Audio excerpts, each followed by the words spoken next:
today we're going to be talking about 6 storytelling techniques that you can learn from Will Smith so that you can be an exceptional storyteller just like him.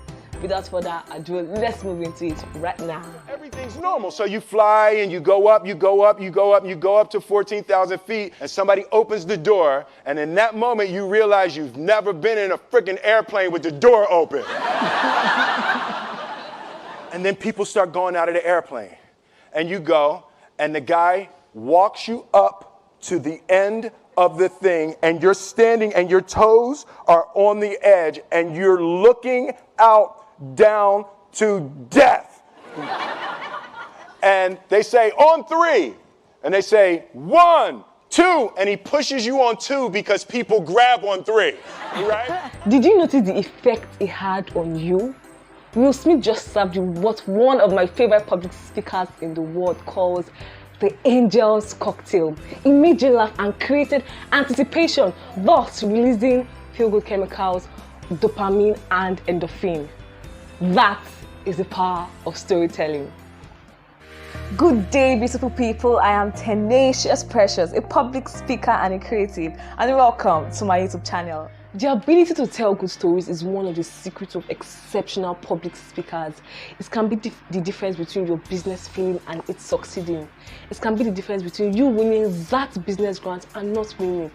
It can also be the difference between a mediocre speaker and an exceptional one. Stories are just facts with a soul. The thing is that the human brain has been wired to process a single person's story with so much intensity than some random and abstract figures.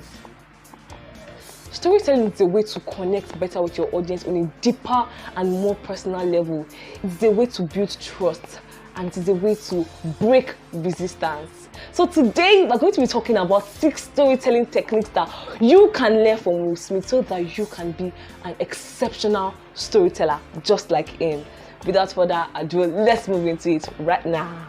Will Smith started his story from the beginning and ended at the end. Oh, as ridiculous and insignificant this point might sound, many of us fail to do this, and this is very, very important. You know, we tell stories and they will say, oh, this is where the actual story begins. That's not even supposed to be done. So let's take a look at Will Smith. So, for me, the daily confrontation with fear has become a real practice for me since about three years ago. I went skydiving in Dubai, right? And skydiving is a really interesting confront with fear, right? So I gotta stand up. I'm sorry, I gotta stand up. Notice that he started his story from the beginning. He started his story from fear and how it relates to skydiving. He did not start the story from when he stood up from his bed or when he got to the supermarket. No, he started the story from the beginning. So take note. And he also ended at the end. He did not go on blabbing on and on about the moral of the story. He trusted that his audience would be able to pick out the message that he's trying to pass across. 2. Will Smith took his audience on the same journey that he experienced, and he did this by describing vividly and in details how each event unfolded in very, very simple English. That's very important. In very, very simple English. What happens is you go out the night before and you take a drink with your friends and somebody says, yeah, we should go skydiving tomorrow. And you go, yeah, we'll go skydiving tomorrow. Yeah. And you go, yeah. And everybody goes, yeah. Right? And you go home and by yourself, you're like, Right? You're like, well, I mean, they was drunk too. Right, so maybe they not, maybe, I mean, we don't have to go. We don't have to do it. So then that night you're laying in your bed and you just keep, and you're terrified. You keep imagining over and over again jumping out of an airplane and you can't figure out why you would do that, right? Notice that he did it in such a way that appealed to the settings of his audience. That is, so we could actually see what he was saying, we could actually hear what he was hearing, we could actually feel what he was feeling because of the words he used to describe how each event unfolded. Even research has it that describing vividly how each event unfolds in your stories allows your brains and that of your audience to sync up. So So that means your brain responses will be similar to that of your listeners. Is that not blissful? So take a cue from Will Smith. Let's look at 3. Will Smith did a lot of role playing. You don't know that your friends had the same night that you had because they're pretending like they didn't. They're like, yeah, man, my uncle's a Navy SEAL, and this is gonna be great. I've been looking forward to this. And you're like, oh my God. So you get there, and then you have this safety brief. And you're standing there, and the guys will tell you, well, if the chute doesn't open, what's gonna happen is well, why the hell, what could happen? That the chute wouldn't open, right? So you get onto the airplane and you're sitting there and it's extra because you're sitting on some dude's lap, some stranger. You're sitting on his lap and it's like, trying to make small talk. Yeah, man. So you be jumping with people all the time, huh? Right? So, and then you just want to make sure, you got kids, right? You got people you need to see, right? You just want to make sure he's serious, right? So you get in there. It took on the character of the person that he was talking about and he acted it out. This actually made his audience want to listen to him more and more. And number 4, he kept his listeners engaged by creating anticipation. The thing is that curiosity and mystery are 2 major ways to get people's attention, and Will Smith does this excellently. You fly and you go up to 14,000 feet, and you notice there's a light. It's red and it's yellow and green. And the light goes green and somebody opens the door, and in that moment you realize you've never been in a freaking airplane with the door open. Right? Terror, right? Then people start going out of the airplane. And you go, and the guy walks you up to the end of the thing, and you're standing and your toes are on the edge and you're looking out down to death. Notice that he did not just jump right to the part where he was about to jump off the plane. No. It took us through a journey. He was able to build anticipation until he reached that climax. So ensure you do this too. Number 5, he used lots of conversational language, and I'm sure that you noticed this. You have noticed this. Like when he was telling the story, he told the story like he was having a conversation with somebody, and not as if he was lecturing or doing some presentation. And they say on 3, and they say 1, 2, and he pushes you on 2 because people grab on 3, right? And you go.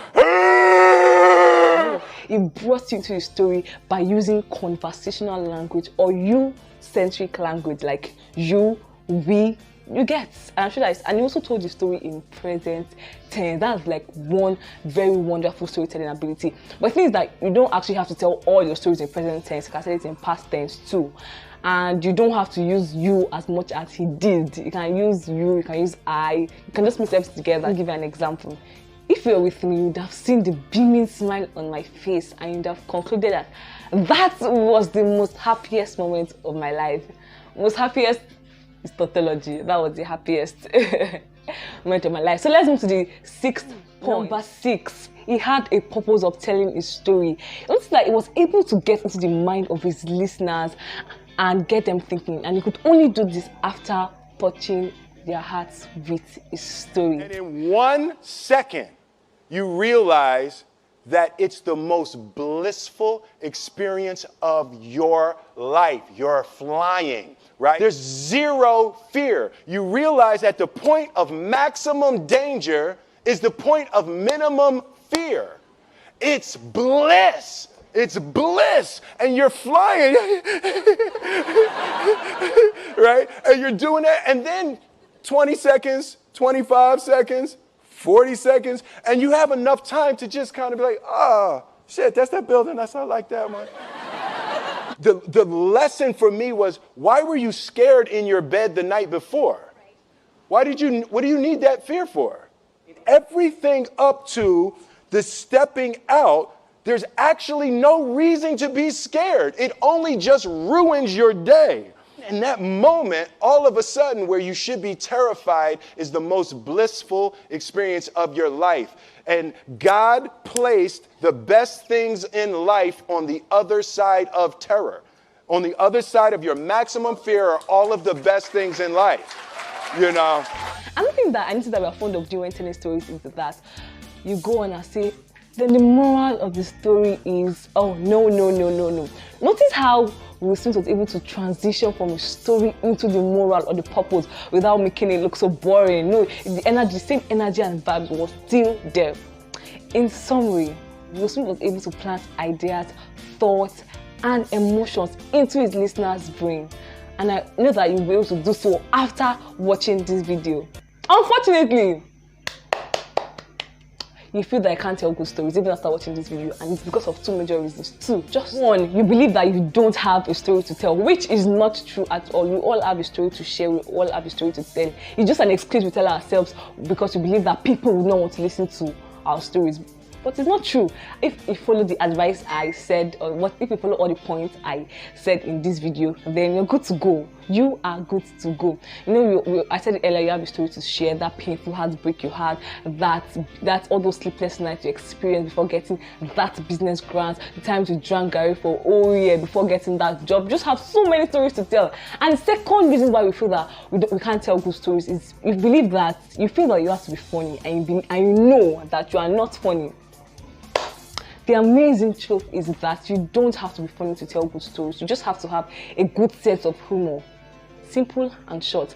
I've noticed that people want to feel connected more than they want to laugh. That is why Taoma's comedy is always like blowing up, because people can actually relate to our content. Do you get? So note this.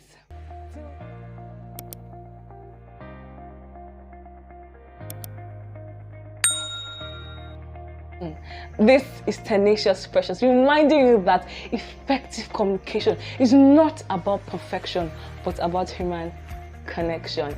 Till we meet again in my next video, keep smiling and stay happy.